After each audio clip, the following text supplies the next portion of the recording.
आज हम सीखने वाले हैं relation between first and nth term. अब इसका मतलब क्या होता है, तो इसको समझने के लिए हम क्या लेने वाले हैं, एग्जाम्पल लेने वाले हैं। चलो रेडी हो आप सभी? चलो तो बच्चों अगर मैं यहाँ पे बात करूं, अगर आप देखोगे मैं पहले सीक्वेंस लिख रही हूँ, मैंने लिखी 3 5 7 9 11 एंड सो ऑन।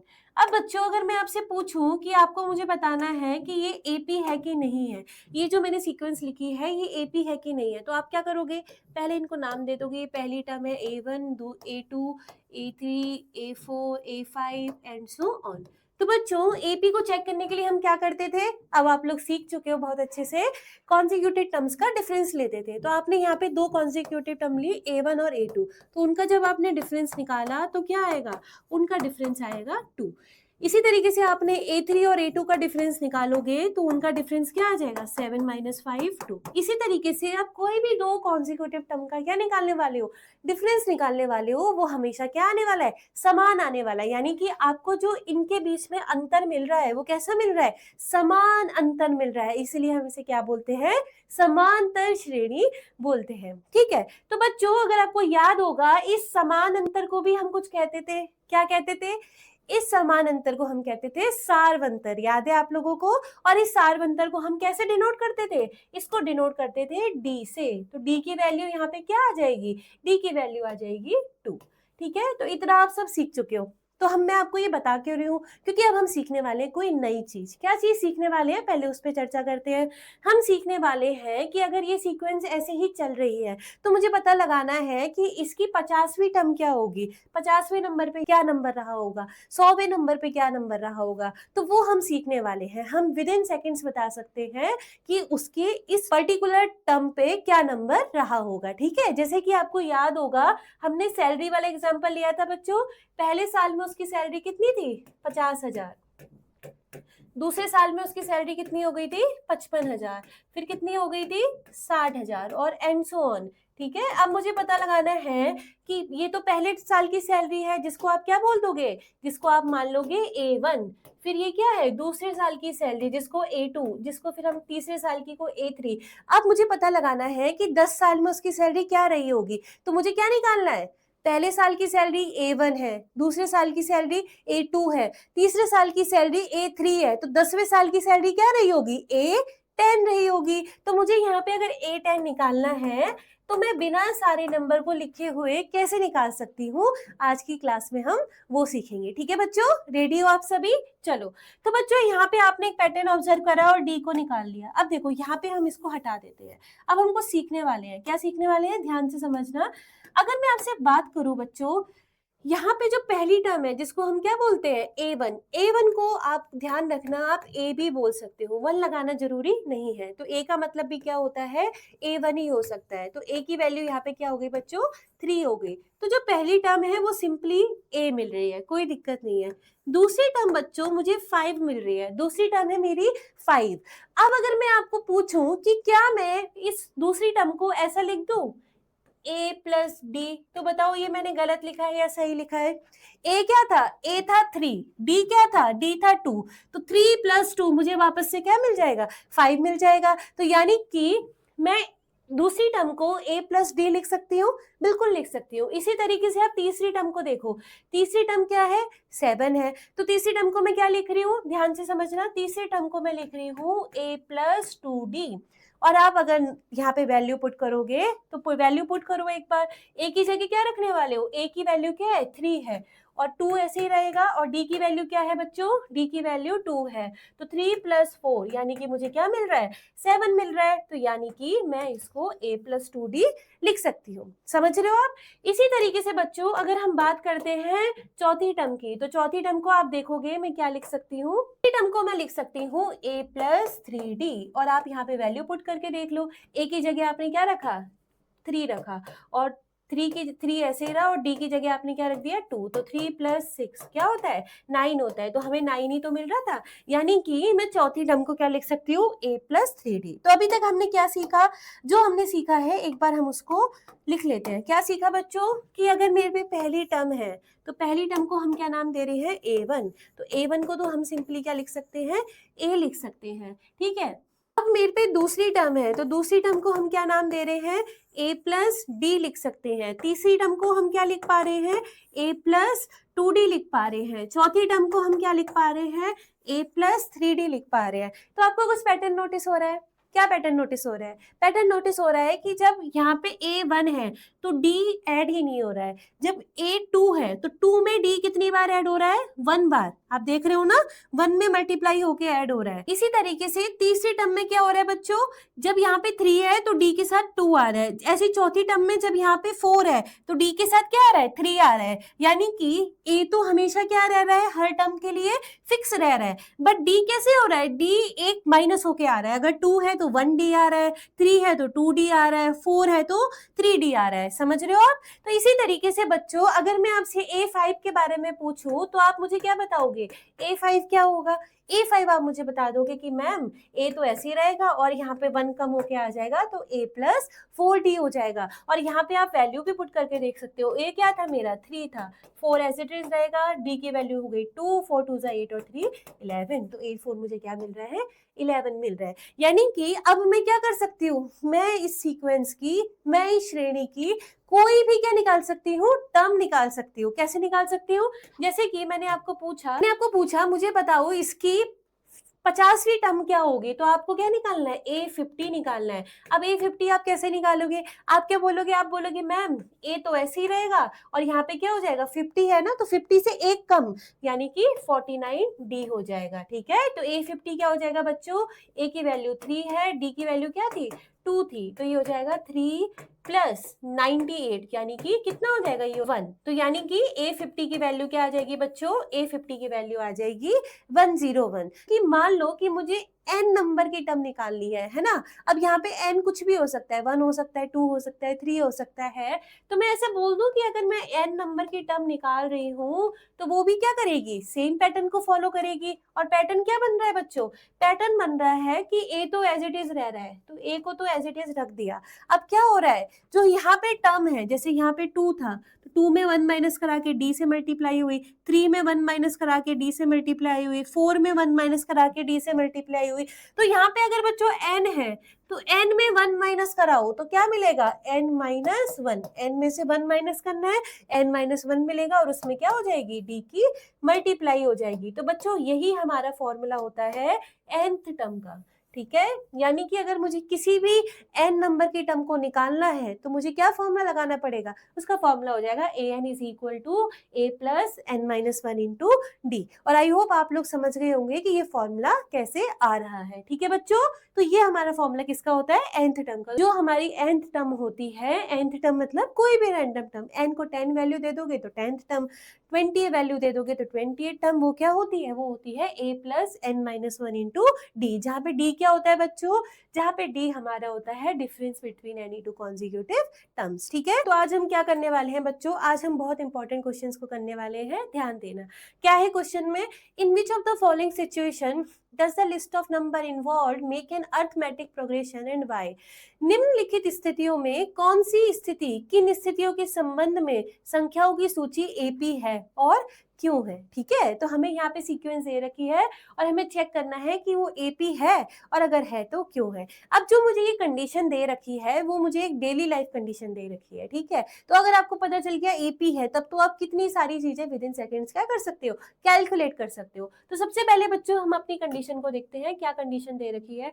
कंडीशन दे रखी है the taxi fare after each kilometre when the fair is ₹15 for first kilometre and ₹8 for each additional kilometre. मतलब प्रथम किलोमीटर के लिए टैक्सी का किराया 15 रुपए है। ठीक है, और प्रत्येक अतिरिक्त किलोमीटर के लिए किराया 8 रुपए है। तो बच्चों अगर मैं 1 किलोमीटर चल रही हूँ, ठीक है, तो मुझे 1 किलोमीटर के लिए क्या किराया देना पड़ रहा है, उसने क्या बोला है आपको, प्रथम किलोमीटर के लिए किराया 15 रुपए है। तो 1 किलोमीटर के लिए जो मुझे किराया देना पड़ रहा है वो 15 रुपए देना पड़ रहा है। अब मैं 2 किलोमीटर चल रही हूँ तो 2 किलोमीटर के लिए मुझे क्या किराया देना पड़ेगा, 2 किलोमीटर के लिए मुझे क्या करना पड़ेगा, पहले 1 किलोमीटर का तो किराया मैं उसे दे चुकी हूँगी, बट अतिरिक्त किलोमीटर के लिए किराया 8 रुपए है, यानी कि 1 किलोमीटर में तो आपने 15 रुपए देना है, बट अगर आप उसके आगे और किलोमीटर चल रहे हो तो प्रत्येक किलोमीटर किराया कितना देना पड़ेगा आपको? 8 रुपए देना पड़ेगा। यानी कि अगर मैं 2 किलोमीटर चल रही हूँ तो 15 रुपए तो मैंने पहले 1 किलोमीटर के लिए दे दिए और दूसरे किलोमीटर के लिए मैंने उसको कितने रुपए देने हैं? 8 रुपए देने हैं। यानी कि 2 किलोमीटर चलने पर मुझे कितना किराया मिल रहा है? 23 रुपए देना पड़ रहा है। इसी तरीके से बच्चों अगर मैं 3 किलोमीटर चल रही हूँ तो यहाँ पे क्या हो रहा है? 3 किलोमीटर चलने के लिए क्या हो रहा होगा? पहले किलोमीटर के तो 15 रुपए जाएंगे, फिर दूसरे किलोमीटर के 8 रुपए जाएंगे और फिर तीसरे किलोमीटर के भी 8 रुपए जाएंगे। तो यानी कि यहाँ पे मेरा किराया क्या हो जाएगा बच्चों? 31 रुपए हो जाएगा या नहीं हो जाएगा? और इसी तरीके से ये सब चीजें चलती रहेंगी। अब मुझे चेक करना है कि जो मुझे ये यहाँ पे मिल रही है ये एपी है कि नहीं है। तो पहले आप सारी की सारी टर्म्स को लिख लो। पहली टर्म मिली 15, फिर आपको मिला 23, फिर क्या मिला 31 और इसी तरीके से आपको आगे चीजें मिलती जाएंगी। अब मुझे चेक करना है कि ये एपी है कि नहीं है, तो मुझे क्या निकालना पड़ेगा? इनके लिए डिफरेंस निकालना पड़ेगा। तो इन दोनों का डिफरेंस कितना आ जाएगा? इन दोनों का डिफरेंस आएगा 23 माइनस 15, 8 आ रहा है। फिर आप इन दोनों का निकालोगे तो इन दोनों का डिफरेंस क्या आएगा? 31 माइनस 23, जो कि अगेन क्या आ रहा है? 8 आ रहा है। यानी कि कोई भी दो कॉन्सेक्यूटिव टर्म का डिफरेंस सेम आ रहा है। इसका मतलब ये जो मेरी कंडीशन है ये क्या बता रही है? ये एक एपी को बता रही है। यानी कि इस कंडीशन में हमें क्या मिल रही है? एक समांतर श्रेणी मिल रही है। ठीक है, अब अगर मैं पूछूं कि क्यों मिल रही है तो आप क्या बताओगे? समांतर श्रेणी क्यों है? क्यों है ये समांतर श्रेणी? क्योंकि कोई भी दो कॉन्सेक्यूटिव टर्म्स का डिफरेंस हमेशा सेम आ रहा है। ठीक है, अब बच्चों आप सोचो ये आपके साथ ही हो रहा था, आपके साथ ही ये कंडीशन हुई। आप ही किसी टैक्सी में बैठे थे, उसने बोला पहले किलोमीटर पे तो 15 रुपए देने हैं, बाकी अतिरिक्त किलोमीटर पे 8-8 रुपए देने हैं। तो देखा मैंने 3 किलोमीटर के लिए कैसे निकाला था? 15 में 8 जोड़ा, फिर 8 जोड़ा, 2 किलोमीटर के लिए 15 में फिर 8 जोड़ा। इसी तरीके से अगर मुझे 50 किलोमीटर के लिए निकालना होता तो भी क्या हो जाती? यहाँ पे फिर इतना सारे लिखना पड़ता। बट अब आपको पता है कि पहले किलोमीटर वाला क्या है? A1 टर्म है, दूसरे किलोमीटर वाली क्या है? A2 टर्म है, तीसरे किलोमीटर वाली A3 टर्म है। तो 50 किलोमीटर वाली टर्म का नाम क्या हो जाएगा? A50 हो जाएगा, जिसकी वैल्यू क्या हो जाएगी? A प्लस 50 में से 1 हटाओ, कितना आएगा? 49D, जो कि क्या हो जाएगा? A की वैल्यू क्या है? A की वैल्यू है 15 और 49 ऐसे ही रहेगा। और D कितना है हमारा? डिफरेंस क्या आ रहा है हमारा?